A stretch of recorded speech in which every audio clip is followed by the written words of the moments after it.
Reporte 10. Entrevistas y comentarios con los personajes de la política, la economía, la sociedad, la cultura y el deporte que inciden en la vida de quienes habitamos en la península. Reporte 10, conducido por Lilia Arellano, Abelardo Martín y Francisco Rodríguez. Periodistas con 4 décadas de experiencia en prensa, radio y televisión nacionales. Reporte 10. Comenzamos. Muy buenas noches, bienvenidos a otra emisión de Reporte 10.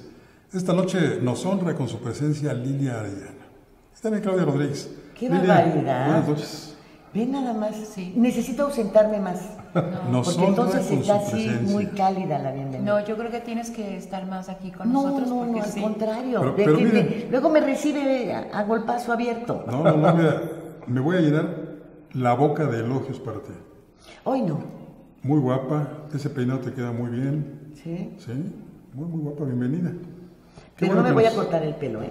No. Bienvenida. Me voy a seguir poniendo la peluca. ¿Ok? Sí, es lo que querías que se descubriera, ya lo descubrí. Y Claudia, hoy estamos 2 y 2. Sí, ¿verdad? Va a estar más pareja la cosa. Sí. Somos 2 y 2 porque esta noche nos acompaña el abogado José Óscar Valdés. Usted seguramente lo conoce. Él ha tenido una buena presencia mediática a partir de que ha encabezado la interposición de amparos por asuntos como el gasolinazo que nos afectó a todos, otro por las fotomultas que afecta a los habitantes de la gran metrópoli que es la Ciudad de México y su área conurbada, y ahora también viene a platicarnos sobre una amenaza que pende sobre todos nosotros. Una nueva ley mordaza, un nuevo intento de ley mordaza. Bienvenido, buenas noches. Gracias, buenas noches, órdenes. Buenas noches. Buenas noches. ¿Cómo está eso de que nos quieren amordazar otra vez? ¿O más?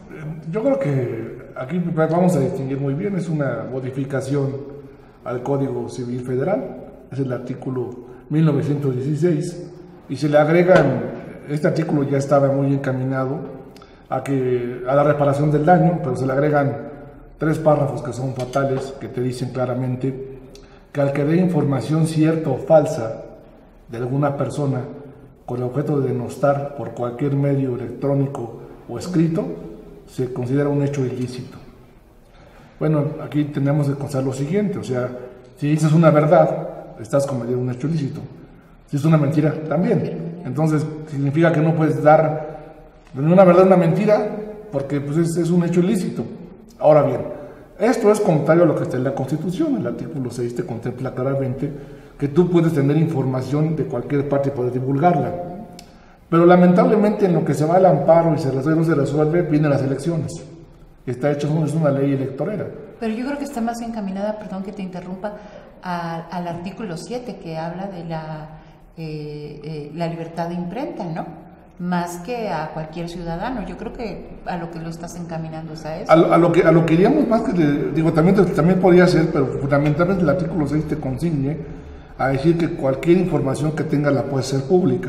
Y bueno, si eso te dice la Constitución y una ley secundaria te dice que no lo puedes decir, pues obviamente contraviene la Constitución. El asunto no es ese. ¿Quién lo restringe? El asunto es que pues lo van a hacer para época electoral, al igual que la ley de Ciudad Interior, que aunque sea que esté cuestionada, que no es el medio para hacerlo, ya se los comentaba en varios foros de la UNAM, el medio para que una ley realmente pueda ver si viola o no derechos humanos es el artículo 64 de la Convención Interamericana, que es la opinión consultiva.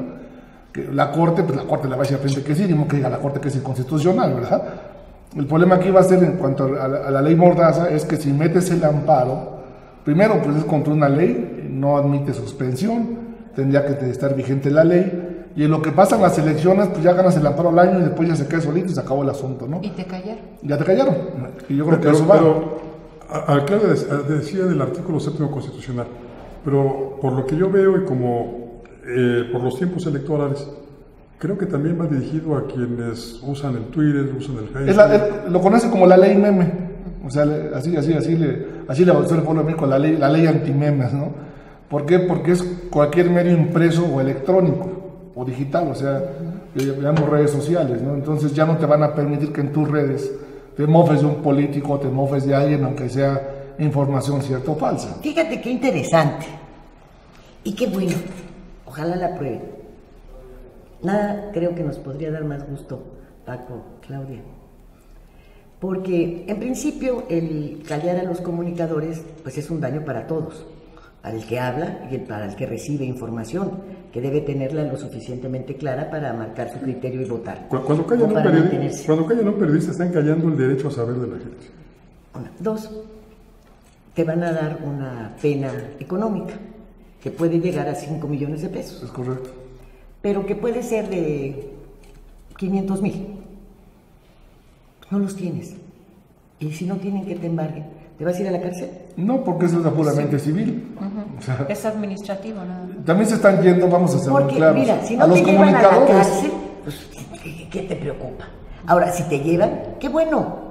Porque entonces tú te imaginas mundialmente cómo va a quedar este país con periodistas tras las rejas por expresar su opinión. O periodistas a los que les han quitado su patrimonio.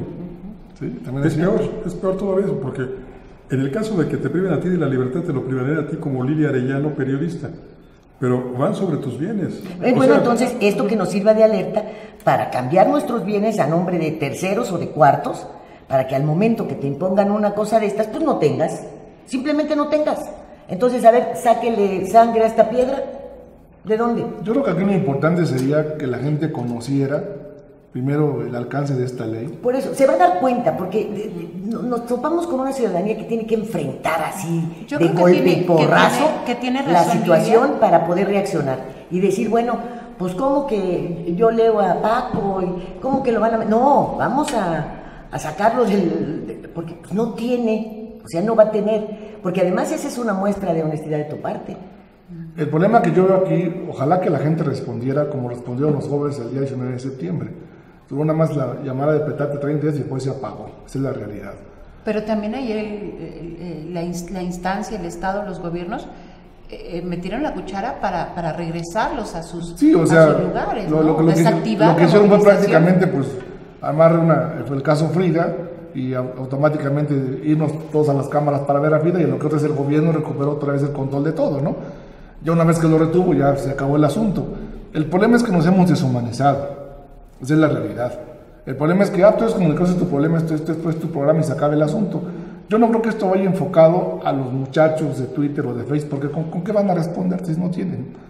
Van a los comunicadores que están establecidos, que dan cara. Pero mientras los pueden callar. Claro que los puedes callar, o sea, les puedes bajar por internet la cuenta, o sea, puedes hacer muchas cosas, ¿no? Es como rodear las manifestaciones de policías. ¿Qué sucede con los padres si el muchacho te dice, voy a ir a la concentración que están haciendo por esto? Ay, mijito, no vayas porque va a estar ahí la policía, y entonces te atemorizan, y esto vuelve a ser una situación de temor. Y yo creo que dentro de la obligación de quienes estamos dando la cara o tenemos un medio de comunicación, es hacer a un lado el temor, porque si no la gente no lo va a hacer. Sin miedo no se hace nada. Nunca. Y yo creo que pues una salida es esa. Si tienes algo, pues cámbialo y que te demanden por lo que quieran. No te pueden inhabilitar. Yo tuve una experiencia así. A mí, por allá de 1997, me demandó el Niño Verde por escribir cosas que eran verdad. Él sintió que afectaban su imagen. Su imagen, su razón. El señor, pues, es pedófilo, ¿no? Creo que lo puedo decir ahora. Y yo lo escribí, y él, para satisfacer a su padre, pues me demandó para decirle, no es cierto, y voy a demandar al periodista. Me demanda, le gano la primera instancia, le gano la segunda instancia, por daño moral. La segunda instancia también se la gano. Y en el amparo te la voltean. Pero en el amparo me la voltean porque en ese momento el Partido Verde era aliado del ya presidente Vicente Fox. Entonces llega a la Corte, y todos sabemos que a la que yo llamo Suprema Corte de Justicia, pues la mueven intereses políticos. ¿Sí? Ahí me la voltean, ahí pierdo el amparo. Y mi abogado se mueve pues para decir que yo no tengo recursos para pagarle al señor lo que me estaba demandando que le pagara. Fue una lucha como de 3 años, juzgados y juzgados y juzgados. A cada juzgado que tu servidor acudía, contaba con la simpatía de las secretarias, del secretario y hasta del propio Ministerio Público. Y finalmente el asunto se resuelve y el juez me condena a pagarle lo que vale la honra del niño verde. 0 pesos, nada, ¿no? 0 centavos. 0 pesos, 0 centavos. Entonces yo creo que esto, pues si su pretensión es la de establecer esta ley mordaza, pues cada quien está en su propio lado y debe defender sus propias áreas. Pero si mostramos temor, mira qué bueno que nos dices todo esto porque nos alertas y creo que podemos reaccionar antes de que el agua nos llegue al pescuezo o como dicen a los aparejos o como se diga y podamos empezar a defendernos, pero no empezar a callarnos y mucho menos a manifestar temor. Imagínate, a estas alturas tú te vas a callar con todo lo que sabemos, con las consecuencias que está viviendo la gente. Ustedes mismos como abogados, ¿cuántas veces no son amenazados por los amparos, por los grupos delincuenciales? Pues tampoco existiría. Es que ya es lo mismo, o sea, yo siempre he sostenido que ya no sabes cuál es delincuencia organizada y cuáles son los gobernantes, es lo mismo. No, están organizados, o sea, los dos son delincuencia para organizada. Saber. Yo creo que los delincuentes... Más bien legalizada e ilegal. La delincuencia desorganizada es la del gobierno. Y yo sí voy a callarnos un momento porque tenemos que hacer una pequeña pausa y enseguida volvemos. Ve nomás, por la casa empieza. En un momento regresamos a Reporte 10.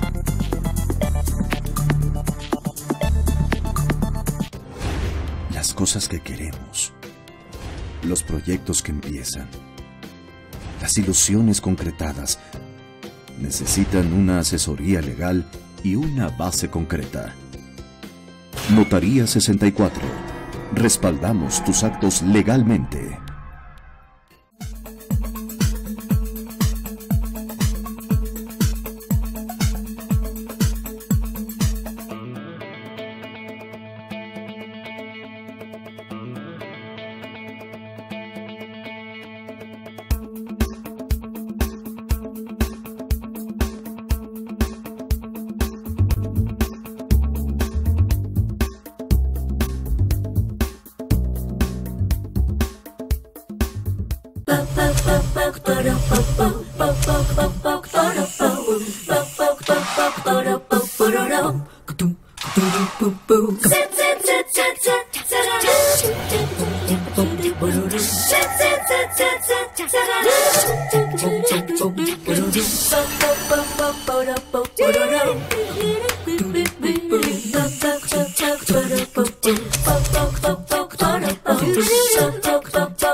En estos temas que tienen que ver con el área jurídica, pues desde mi punto de vista como periodista siempre ha sido buscando los efectos y tratando de encontrar en dónde pueden estar las fallas o no.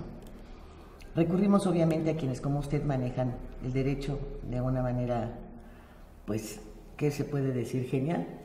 Claro.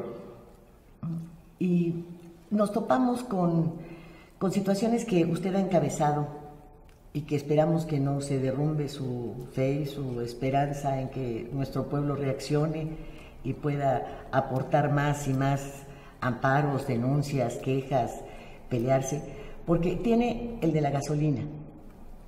Están viendo la posibilidad de cambiar, de darle algún giro a estos cobros excesivos de la Comisión Federal de Electricidad. Sí. Y bueno, ustedes luchan y no vemos que nuestros compatriotas reaccionen en conjunto. ¿A qué se debe? ¿No se explica? ¿Les da temor? Y platíquenos lo de los impuestos, por ejemplo. Mire, primero que nada, yo creo que los abogados, muchos están viviendo en una zona de confort. La mayoría, pues como tienen clientes en el gobierno, o sus clientes son del gobierno, no quieren atentar contra su patrimonio.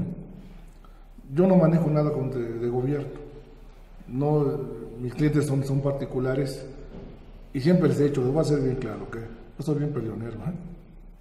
O sea, se la pongo de claro y si por mí tiene problemas fiscales yo lo ayudo, pero el que le entramos y lo tumbamos, pero sin miedo, ¿eh? ¿Por qué? Porque si no tienes la libertad de decirle lo que debes de decirle, en la paro de la gasolina, por ejemplo, en la revisión, me toca a la hija de la Mesa Sánchez Cordero siendo juez. Voy a hacer una confesión ahí. Y me niega, el caso de las fotomultas primero, me niega el amparo, porque metí varios amparos y luego el mío, el juzgado octavo me lo acepta. Y ella no. Y en la revisión le digo a los colegiados, oiga, pues yo creo que me queda de ver, ¿no? Porque ustedes metieron a esta mujer porque su mamá era ministra de la Corte, no por capacidad. ¿Cómo es posible que otro juez me esté dando la razón y lo estoy explicando y ella no quiera? Y me multan con 17,000 pesos, casi fueron 7,000 pesos, donde me dicen que estoy faltando de respeto al Poder Judicial, y entonces sí que me encanijo y agarro un cheque y digo, ahí les va el cheque por la mentada de madre que no le dije. Y le puse la mentada de madre y se lo fui a pagar. Mi hermano llamaba a un ministro y me dice, oiga, abogado, le dije, es que ustedes no tienen madre. Esa es la realidad. Si están viendo que es una notoria ineficiencia la que tiene la juez, porque 17 jueces ya me llevan amparos y ella no, oiga, o sea, los 17 que también fui los compré o los cochupeo, ¿qué fue lo que pasó? Hay una notoria ineptitud. Yo creo que este alejamiento de la sociedad hacia el sistema de justicia obedece en buena medida que no le tenemos confianza al sistema de justicia. Usted mismo en esta revista Líder dice que en México la ley se aplica la ley, se negocia. Es que es la realidad. No se aplica la ley. Es que es la realidad. A ver. Y nos enteramos, por ejemplo, que para aspirar a ser juez se puede comprar. Así acaba de ser el escándalo de los exámenes. 450,000 pesos así por plaza de juez.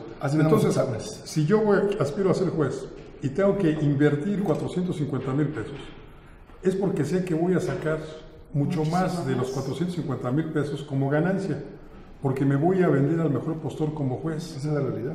Entonces, está haciendo una inversión. Bueno, sí, así lo ven. En buena medida, por eso nos alejamos del sistema de justicia, porque sabemos que la corrupción campea tanto ahí como en el Poder Ejecutivo y como en el Poder Legislativo. Que con dinero baila el perro, como se dice coloquialmente. Y usted lo comprueba con su acerto aquí en la revista y con lo que nos está platicando ahora. El problema que tenemos que es, yo creo que el sistema debe de cambiar, pero no todo está mal. También hay jueces que me han tocado muy derechos y me han tocado muy derechos. Y otros que sí te hablan, habla con tal abogado para que lo arregles, ¿no? Hay de todo en la viña del Señor.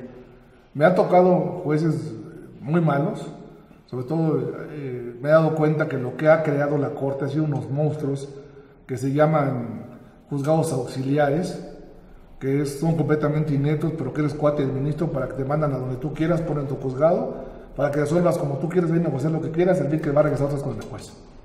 Y entonces no nos damos cuenta que nadie está realmente viendo lo que necesitamos es la aplicación de la ley.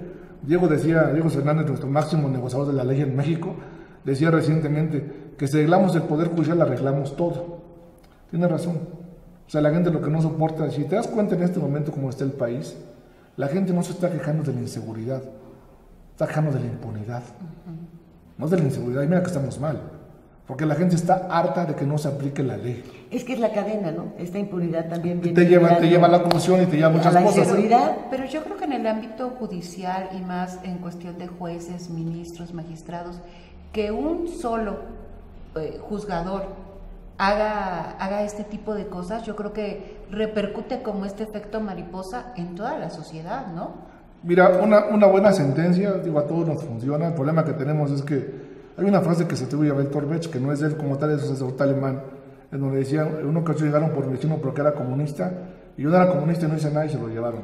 Luego fueron por un judío, yo no era judío, también se lo llevaron. Luego vinieron por un estudiante y un estudiante, hasta que vinieron por mí y ya se acabó el asunto. Ya nadie protestó. Nadie protestó. Nos hemos deshumanizado. Esa es la realidad. Y la otra, tienes toda la razón, o sea, la gente no cree en la ley. Lo que tenemos que hacer es, tenemos que mandar los reflectores a la Corte, porque es un poder judicial autónomo. O sea, bueno, se supone. En teoría debería ser así, por algo muy importante. Recordemos cuando Morelos crea el primer tribunal, el 24 de mayo de Rosales. Digo, todas las placas que están en el Poder Judicial escuchan muy bonitas, que todo aquel tenga un tribunal que lo ampare y lo proteja ante el arbitrario. Y el arbitrario son todos. Empezamos por el presidente de la República. Cualquier juez te puede proteger con un acto del presidente de la República. Que no lo hagan, no lo hacen porque les da miedo, porque el Consejo de la Judicatura, que maneja a los ministros, son los que te van a cambiar o te mandan lejos. Entonces la Corte es juez y parte. Ellos mismos se califican, pues ¿qué va a pasar? Pues de aquí no sancionas a nadie. Esta desconfianza nos ha llevado, y los ha llevado a ustedes los abogados, a recurrir cada vez más a instancias internacionales como la Comisión Interamericana de Derechos Humanos. Sí, por lo siguiente. En la Corte Interamericana también te vas a enfrentar a otro problema. Son muy caros los juicios, simplemente los boletos de avión, ¿no? Tienes que ir primero a Washington y luego a Costa Rica, o sea, no es tan fácil. Entonces, te cuesta mucho más el asunto, posiblemente por el traslado que tienes que tener, pero al final de cuentas vas a lograr justicia. Que eso es lo que se trata. En el caso, por ejemplo, de los amparos que nosotros hemos ingresado, San Mancera ya se lo ganamos, ya le demostramos que las multas y las fotomultas son anticonstitucionales. Ya la Corte únicamente pidió el amparo para verificar la acción de constitucionalidad, pero ya el amparo en el fondo ya está dado. Esto es de que las fotomultas, que son las fantasmas, que son las que no reconoces, no te las pueden cobrar. El problema es que esto empezó como un negocio de autotráfico. Primero te llegaba la multa a tu casa y ya llegaste, y si la pagabas te daban el 80% de descuento. Pero después dijo autotráfico, ¿y para qué me gasto en el correo? Mejor no mando nada, y cuando vayas a verificar tu automóvil, ahí te las cobro, y si no me pagas no verificas. Y como es mexicano, pues llegamos todos a verificar 5 para las 3 hasta el último día. Pese a que tenemos acceso al sistema en cualquier momento para poder verificar si ese día... Muchas veces muchas veces tú dices cuál era la maña. No subía nada al sistema y solamente te aparecía cuando ibas a verificar. Y entonces tenías que pagar. Te quiero comentar que fueron 1.350 millones lo que se recaudó de fotomultas fantasma. Y solamente nos amparamos el 0,1%. Sí, a mí me llegó una fotomulta una mañana de domingo a las 8 de la mañana del periférico. En el segundo piso del periférico, los domingos a las 8 de la mañana. Y eso nomás cuando eras joven. No, esto fue hace 2 años. O sea, no, que cuando eras joven podías andar ahí a esas horas, porque ibas llegando a tu casa. No había segundo piso. No había segundo piso. Entonces, estas fotomultas son para eso. Pero te das cuenta, luego entras a otra ilegalidad. Ese dinero no está legislado. No, claro. Ni está dentro de ningún presupuesto. De nada. Entonces, ¿qué pasa? Pues entonces el gobierno lo usa para sí mismo, pues para campañas políticas. Se están quejando de que no tiene lana para reconstruir la ciudad. Pues ahí tienes 1.380 millones de pesos. Pero eso es permitido. Bueno, digamos que lo hacen porque eso es permitido. Precisamente la federación no les da los recursos que reclaman, que necesitan, y entonces pues les dan este permiso no ilegítimo, pero sí inmoral. Bueno, pues que te digan nomás esa manera. Va a resultar como lo que nos platicabas alguna ocasión, que los asaltos en Naucalpan de 7 a 8 de la noche no se perseguían porque era los que el gobierno municipal les daba a los policías para que ellos asaltaran y completaran su salario que no les podía pagar el ayuntamiento. Eso es lo que está pasando, ¿no? No, pues estamos de cabeza. Digo, aquí el problema que vemos también, ahorita lo estamos viendo, es la aplicación de la ley sesgada por parte de la PGR. Por ejemplo, yo no estoy en contra de que se investigue, que tengan que investigarse, en el caso Anaya, por ejemplo, pero si ya te están esperando la estafa maestra, te están estafando los de Rosario, que son miles de millones de pesos, y este muchacho por 58, él se va al bote, ¿no? Y los demás, ¿no? Pero te das cuenta que hay un sesgo de la ley. Lo que tenemos que hacer también los mexicanos, y es obligar a los candidatos, es no meter a sus cuates. Tiene que ser un fiscal independiente que no los conozca, que le valga gorro el mundo y que meta el bote a todos. Porque esto le va a valer mucho a los abogados, pero lo tengo que decir. Somos un país que está atrasado constitucionalmente 76 años. Para que ya tengamos una idea más o menos. Te la voy a poner fácil. Guatemala nos lleva 46 años en legislación. Colombia 76. Perú 55. Estamos ese atraso en leyes. ¿Por qué? Porque allá sí puedes juzgar a los presidentes y secretarios de Estado y aquí ni siquiera hay una ley que los toque. Bueno, en la misma ley de amparo, los mismos legisladores y los magistrados dijeron, el presidente de la República es intocable. Ay, espérame, todos parejos, no, él no lo puedes tocar en el amparo. ¿Cómo no vas a poder tocar si es responsable? Entonces te das cuenta que aquí lo que hacen es proteger al presidente. Y en otros países, el más vulnerable es el presidente, que así debería de ser. El primero que debe de pisar la prisión si hay algo mal es el presidente por omisión. Pero si no tenemos fiscales independientes, acabo de escuchar una conferencia hace un mes del magistrado que llegó de Brasil y les decía eso, o sea, hay que ser independientes en la justicia, en la aplicación. El problema que tenemos es que yo estoy en foros de abogados de chats que créeme lo que son más gobernistas que el Papa. No les toques a su candidato porque se mueren y a ver, seamos honestos. Si viven del gobierno, pues vivan del gobierno, pero sean claros. Tenemos que extender a todos, al PAN, a Andrés Manuel, al PRI, que nos digan qué van a hacer con este país y los abogados enfrentarlos por primera vez y decirles, queremos una corte independiente, Queremos fiscales independientes, gente que conozca, no tu cuate, no tu compadre, no tu amigo, no tu hermano. ¿Tú qué recomendarías con esta corte? ¿La mantenemos? No, yo creo que hay que hacer lo que hizo Cedillo, tienes que deshacerla por completo. O sea, lo que sí se me van a ver muchísimos grupos lésbicos gay porque pues, ahí están bien representados, más de la mitad, pues 2 son mujeres por 6 del otro lado, que quedamos 3 machines. Entonces, se van a ir toda la comunidad lésbica encima y decir, no, nos vas a quitar a nuestros amigos, esa es la realidad. Pero necesitamos quitar esta corte. Necesitamos que venga gente de carrera, literal, que se olviden los senadores de andar nombrando ministros y que el presidente nombre la terna, fuera a manos del presidente, un poder judicial autónomo, que la lana del Consejo de la Judicatura sea independiente, salga de la Corte y que pase entonces a la Autoridad Superior de la Federación para que ellos manejen los recursos. Porque si no es un ensuciadero, te va a dar un dato duro nomás del Consejo Federal de la Judicatura. Cada año compran camionetas blindadas para, entre comillas, dárselas a los jueces. Te quiero comentar que 5 consejeros del PAN, que los conozco, se robaron las camionetas y nunca se las reclamaron. ¿Consejeros de la Judicatura? Sí, se las robaron, se quedan del PAN, llegaron, se las llevaron y no las regresaron. Llevan todos los narcos seguramente. Pues ya, o su familia, o su esposo, lo que sea, pero te das cuenta, si lo pagamos los mexicanos con los mexicanos, y ahora, ¿quién se mete con el Consejo de la Judicatura si levantas una denuncia? Y el presidente de la Corte es el mismo del Consejo de la Judicatura, pues bueno, bonito chiste, ¿cuándo se van a acusar? Entonces yo creo que tiene que irse esta Corte por completo, tienen que llegar otros abogados nuevos, tenemos que respetarle la autonomía. Digo, el caso de Luna Ramos es escandaloso, tiene 47 familiares ahí directos en la Corte, primos, sobrinos, tíos, cuñados, sobrinos, la Corte, para que tengas una idea, el 66% está ocupado por Oaxaca y por Chiapas. Y aparte, pues el hermano fue presidente del Tribunal Electoral. Sí, pero recuerda que lo inhabilitaron. Sí. Hay mucho que platicar. Fiscalía independiente, Corte independiente. ¿Qué te parece? Vamos a una pausa y enseguida regresamos con esto. En un momento regresamos a Reporte 10.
Las cosas que queremos, los proyectos que empiezan, las ilusiones concretadas, necesitan una asesoría legal y una base concreta. Notaría 64. Respaldamos tus actos legalmente.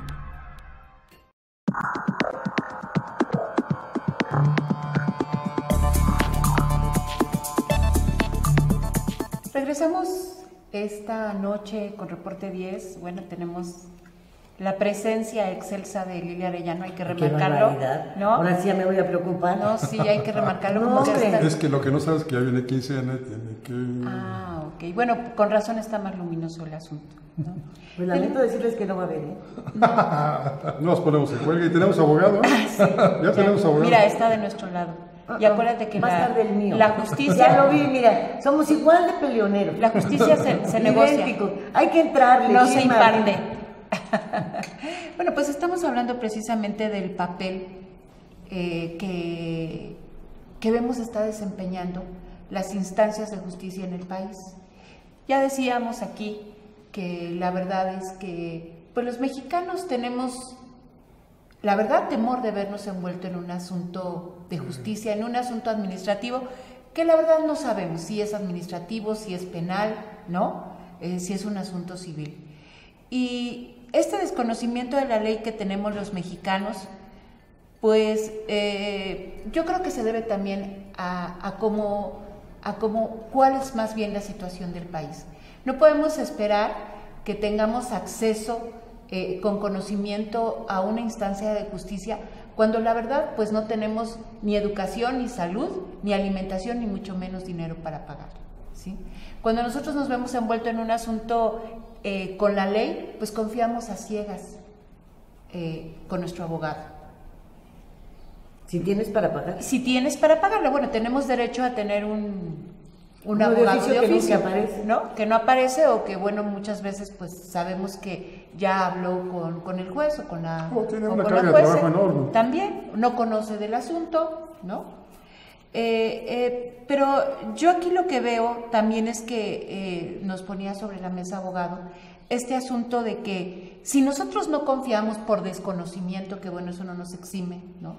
Pero no confiamos por desconocimiento nuestro de las leyes de nuestro país y a lo que tenemos derecho y obligación, pues también hay una instancia, porque la verdad nos hemos visto muy vulnerados por estos últimos gobiernos, ¿no?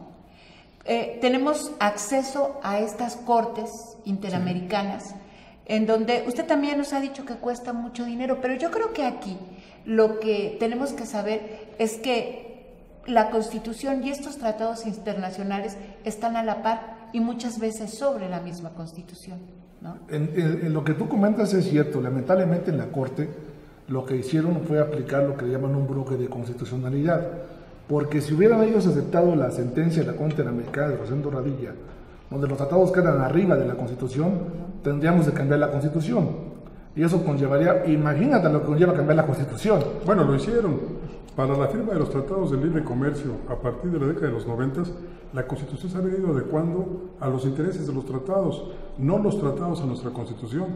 Yo no supe que la Constitución de Estados Unidos o la de Canadá se reformaran para poder firmar el Tratado de Libre Comercio. Bueno, en las cambio, 11 reformas estructurales están encaminadas precisamente a Tratado lo que era Transpacífico. del Sí. Transpacífico. El asunto ha sido lo siguiente.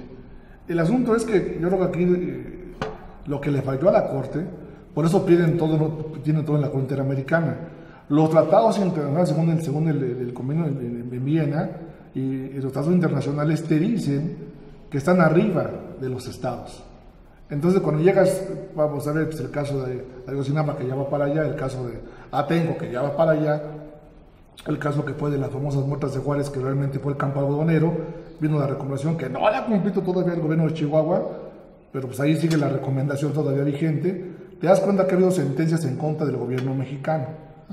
¿Por qué? Porque vulneran derechos humanos. Y si vemos que los relatores internacionales que vienen a México se quejan de que en México hay una crisis de derechos humanos, ¿por qué? Pues porque es la aplicación de la justicia, de la denegación de la justicia. Es increíble lo que está pasando en este país, pero el problema que tenemos es que yo creo que los abogados tenemos que ser un frente común. Lamentablemente los abogados, por así como las lavanderas, ¿no? O sea, todos se pelean entre todos, pero habría que unirse por primera vez como mexicanos, hacer un foro internacional o nacional y forjar a los presidentes a que tienen que respetar la Constitución. Ya de veras, yo hice una marcha de abogados cuando metí el amparo de la gasolina y todo el mundo estaba espantado porque decía que por qué íbamos a marchar los abogados. ¿Cómo? ¿Por qué? Pues para que la Corte respete la Constitución, para que de repente respete la Constitución. Convocamos y llegamos a lo mucho 150 abogados. Los demás espantados. Conozco por los abogados. Ahí va porque, por ejemplo, las cortes interamericanas, todas las cortes que existen, mandan recomendaciones.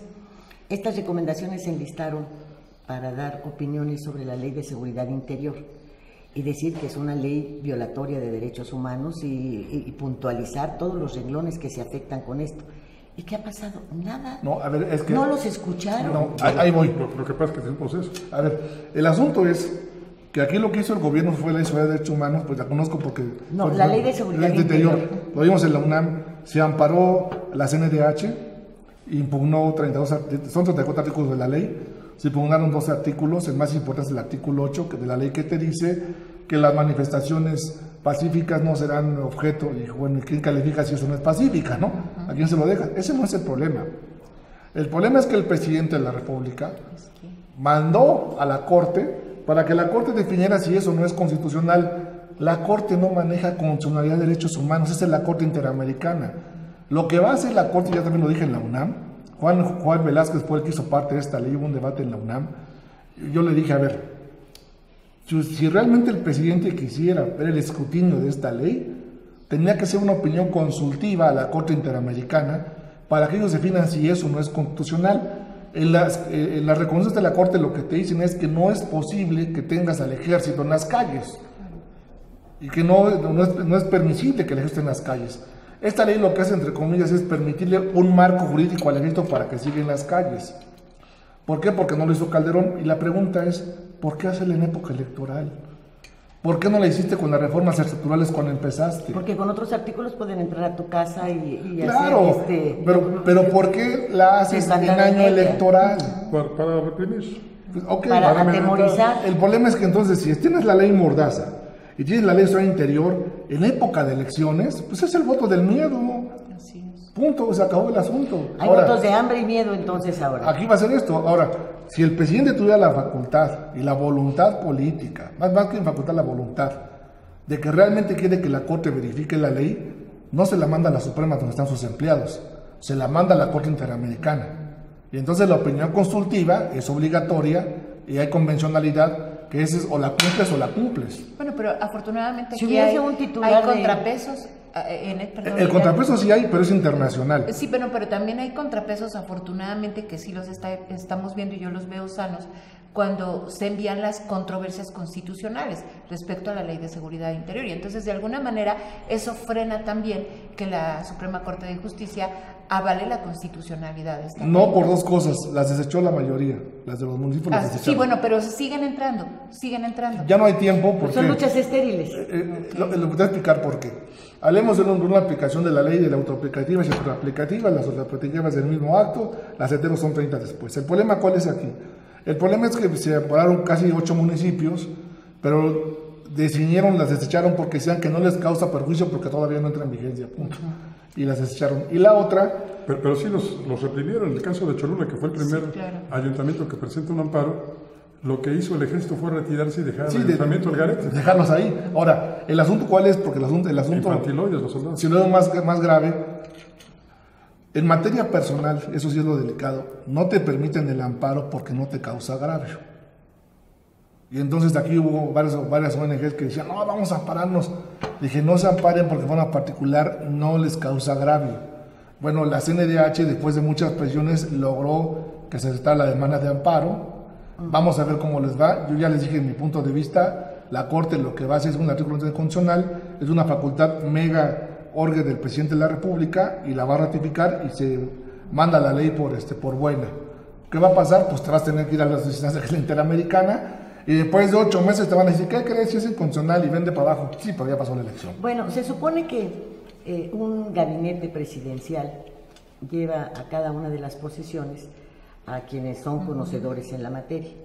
Si tuviésemos un buen secretario de Relaciones Exteriores, o Videgaray, que se hubiese aplicado para aprender, y lejos de imponer sus criterios, como lo ha hecho frente al presidente, manejar a su departamento jurídico, decirle al presidente, oye, esto lo tienes que consultar con la Corte Interamericana, porque estos son los tratados que tenemos firmados con ellos. ¿Sabe usted que Videgaray... hay que hacer esto con esto? O sea, debería de tener este señor aprendiz de Relaciones Exteriores. No, nada más es aprendiz. Un esquema de... Es pasante de Derecho porque no acabó la carrera de Derecho, debe usted saberlo. Videgaray no es abogado. No debo de saberlo. Videgaray es economista, no es abogado. Videgaray no acabó la carrera de Derecho porque nunca se tituló. O sea, él es economista. Sí estuvo en UNAM, sí, pero nunca se tituló. Él se fue a Economía después al ITAM y se hizo doctor en Economía. O sea, de leyes no sabe nada porque nunca está en un tribunal. Y si está, vamos a acusarlo por falsedad. No postula. O sea, ¿qué es lo que pasa? El problema que tenemos en este país, y nos va a volver a pasar si llega otro presidente igual, al que nombre de procurador va a ser el mejor de la República cuando en su mendiga vida ha litigado un asunto. Necesitas gente que se pare ante los tribunales y te diga una realidad, qué es lo que está pasando. Y sepa por dónde le entra agua al coco y mi con al bolillo, ¿verdad? Para que pueda detener la corrupción. ¿Cómo realmente puedes empezar a jugar con los contratos? En la época de Roma, al procurador le ponía un agente que estaba cerca que le jalaba la túnica y le decía, acuérdate que eres humano. Pero la túnica tenía una cuerdita y ni sabe qué le jalaba. Pero déjeme decirle, hemos hablado mucho del otro lado del escritorio, pero del lado de ustedes también se cuecen habas. Claro. Allá en Quintana Roo tenemos un par de abogados que cuando hacen expresiones como la suya, dicen, nosotros sabemos que a los que estamos exponiendo es a nuestros clientes, porque ahí nos van a empezar a dar más batalla con los asuntos que tenemos, pero no me voy a callar. Y además sé más de leyes que aquellos que van a juzgar mi caso, así que me los acabo. Pero necesitan eso, alejar el temor. Y yo no veo que a los jóvenes los estén preparando adecuadamente para los juicios orales, que los estén preparando para nada de eso, porque desde el momento en el que todo lo manejan por sus telefonitos, ¿dónde está su capacidad verbal? ¿Dónde está su punto de observación sobre elementos que van más allá de lo que pueden dictar las leyes, que es la lógica, que es la afectación moral, que es el razonamiento y el daño que se provoca? Pues no lo van a tener si no tienen esa facilidad y esa facultad de expresión. ¿Cuándo? Acaba de tocar un tema súper importante, que es el nuevo proceso. El sistema penal acusatorio adversarial. Miren, yo regresé a la escuela a estudiar porque lo que yo vi, esto ya no lo conozco. Es completamente nuevo. Yo crecí con un hombre del Ministerio Público que se llama fiscal. Debe haber estudiado en Estados Unidos porque el modelo viene de allá. El modelo, pero es un modelo pésimo, es un modelo mal hecho. Le voy a decir ahorita cuál es la base y la gente que está triunfando en este sistema. Son los colombianos. Porque Colombia lleva con este puesto casi más de 30 años. Entonces los despachos lo que están haciendo es traer gente de Colombia hasta las procuradurías o hasta INACIPE para que vengan a dar clases colombianos que llevan allá 30 años, que este sistema ya lo conocen de cabo a rabo. Donde yo estudio, por cierto, hoy es día de los juzgadores, hoy es día de jueces y magistrados. Cuando yo estudio jueces y magistrados, me ha tocado jueces que me dicen, me han hablado, oye, ¿dónde andas en la calle? No seas malo, échame una mano, fíjate que me está pidiendo una moción, ¿se la puedo o no se la puedo dar? Dije, tú eres el juez. A ver, dame chance, espérame, a ver, échame el artículo, léetelo de volada porque aquí no me dejan verlo. No, sí se puede, la voy a dar. Te está hablando un juez, con una gente que está enfrente que se puede... Y tuvieron 8 años para capacitarse. El problema es que tenemos aquí un grave problema. ¿Cuál es? El problema que tenemos de los jueces primeros de los ministerios públicos es de que el sistema como tal, el que tenemos del pasado, que es el inquisitorio, es para mentir. El sistema en México está hecho para mentir. Y la mentira no se castiga. En la Constitución no existe la mentira, es nula esa palabra. En Estados Unidos el perjurio es más castigado que el delito que cometiste. Claro. Cuando el médico se meta perjurio, se acabó el asunto. Cuando digas, si miente, imagínate que digamos el que mienta, mete un amparo contra el presidente por haber mentido en el gasolinazo que comentó que iba a bajar los precios y no, me está mintiendo, y vámonos. No lo hacen. Por la reforma energética. Por la reforma. Nos iba a costar más barato. ¿El problema cuál es? El problema es que en la Constitución esa palabra no existe. Entonces el Ministerio Público fíjate más que grave, puede mentir el Ministerio Público y no es delito. Tú puedes mentir y tampoco es delito porque... Ya se caería el proceso de... porque es estrategia de litigación. Claro. Está todo dar. El defensor puede mentir todo lo que quiera. A ver. Está en su papel. Imagínate que yo diga que le pega a su mujer. Que digo, no, está loca la señora, ¿cómo cree? Porque no estás acostumbrado a decirle, señoría, mi cliente está dañado, le pido una disculpa al Estado, como en Estados Unidos, ¿no? No. Ahora, recordemos... Copiamos lo malo, no lo bueno. El problema fue que fue un collage mal pero hecho. lo impusieron también, ¿no? Yo creo que no lo impusieron, no sé qué fue lo que pasó, ya que hay culpables muy claros. César Camacho creo que es el presidente de la Comisión de Justicia y Fox era el presidente, les llegó una lana del Fondo Monetario Internacional, la agarraron y cambiaron el sistema. Y según nos iba a ser exitoso y que iba a haber menos delincuentes y que lo que se pendía era prácticamente era el derecho a la indemnización y que ahí nos íbamos. Mancera brincó hace un año porque comentó que se iban a hacer 15,000 gentes que no las podían juiciar. Si te llegan a tener un accidente en la calle y todos los homicidios que son dolosos van para afuera, van para afuera, pues es de los Ferrari, va para afuera, o sea, todos van para afuera. Entonces, el problema que tenemos, ¿cuál es? Los narcomenudistas para afuera. Van para afuera, las portaciones de armas van para afuera. Sí, no son más de 5 años. Los delincuentes van para... A ver, si hubiera una estadística real en este país, porque también la gente no la tiene, de la gente que se ha ido del narcotráfico libre, se van a espantar. Sí, porque nos presumen 70 detenidos. No, a ver, sí, pero al año te los dejas así, ¿por qué? Porque están mal enfundadas las cosas. Los agarras aquí, los mazapaneas, los ves en otro lado, te sacan, bueno, no te vayas tan lejos, el escándalo que le pasó con Jorge Hank, que si no tienen las cámaras del otro lado, pues se lo clava, ¿no? El escándalo de este cuate que se puso con Oderbrecht a Chile todo lo que habían dado y le clavan una pistola y el vecino tiene una cámara y se dio cuenta y no le hace nada. Y el escándalo más grave que tenemos, y nadie dijo nada, este muchacho, Axel, el que se fue a Colombia y lo agarras, lo metes, lo clavas, y entonces la PG, y entonces la Procuraduría, no, pues no pasó nada, lo que pasa es que es lo que tenía. Bueno, ¿y por qué no investigaste? Ahora, no lo soltó la Procuraduría, lo soltó la juez porque no había pruebas, no la Procuraduría. No, y porque se defendió mostrando los pero luego de un elementos. largo proceso. Sí, pero vamos, si no agarras un buen abogado... Se nos agota el tiempo, abogado. ¿Cómo concluiríamos esta emisión? Primero que nada, que la gente no tenga miedo. Vamos a perder el miedo. Sí, ¿verdad? Si perdemos el miedo, perdemos todo. Ganamos todo, sí. Pero si la gente tiene miedo y no hace nada, esto va a seguir pasando y pasando y pasando y pasando. Y hay que dejar claro que no estamos contraviniendo la ley, No, que te prohíbe llamar a manifestaciones o convocar a luchas armadas. Lo importante, estamos hablando de perder yo el creo miedo. que si leemos la Constitución y conocemos nuestros derechos, vamos a ver también exigirlos. Porque sabemos todo lo que tenemos que pagar, pero no sabemos a qué tenemos derecho. Bueno, pero eso nos los han quitado también de los programas educativos. No, nos han quitado todo, pero si hagas una constitución de internet, te compras un librito, ya más o menos tienes una noción que es lo que tenemos que hacer. Sí. Y lo más importante, aparte de perder el miedo, digo, que la gente que levante la voz, que no se quede callada, que denuncie, lo que sea, que denuncie. Cuando yo era estudiante de primaria, en el PRI, que estaba muy cerca del edificio del PRI de la escuela, regalaban constituciones. Sí, pero no, ahorita ya no. Bueno, Como que ese es libro prohibido. Hoy la tienen en el baño. 136 artículos que son reales y 944 modificaciones. En esta administración 166. Es la que la han modificado mucho más. Si le preguntamos a un diputado cuántos artículos tiene No, la no sé Constitución, si no lo sabe. sabe. Y las modificaciones menos. Menos. No, yo sí me la sé pues de eso vivo. Una por una. Abogado, muchísimas gracias. A usted gracias, muchas gracias. Gracias por acompañarnos y esperemos que pronto nos vuelva a acompañar para que nos platique más del sistema penal acusatorio y sus muchas fallas. Adelante. Yo lo que quiero es ver cómo termina el gasolinazo. ¿También? Y En la corte lo vamos a ganar. De la Comisión Federal de Electricidad también. Ese yo se lo hago llegar a la brevedad. Y ahora, ¿hay algún correo a donde la gente pueda Pueden sumarse buscar a los gasolinazos? OscarValdez.mx, ahí bajan las demandas, no les cuesta nada. Ok. OscarValdez.mx. Ahí bajan las cosas, es gratis. No paguen abogado. Lilia Arellano, gracias. Gracias, Paco. Ojalá y pronto también nos podamos acompañar para que ilumines esta mesa. No, ya no lo voy a hacer, ¿eh? Ya francamente ha sido demasiado tu carga. Conmigo. Claudia Rodríguez, gracias. Buenas noches. Buenas noches, Francisco, y me apunto a la moción de Perdón. que ojalá Lidia también nos acompañe muy pronto.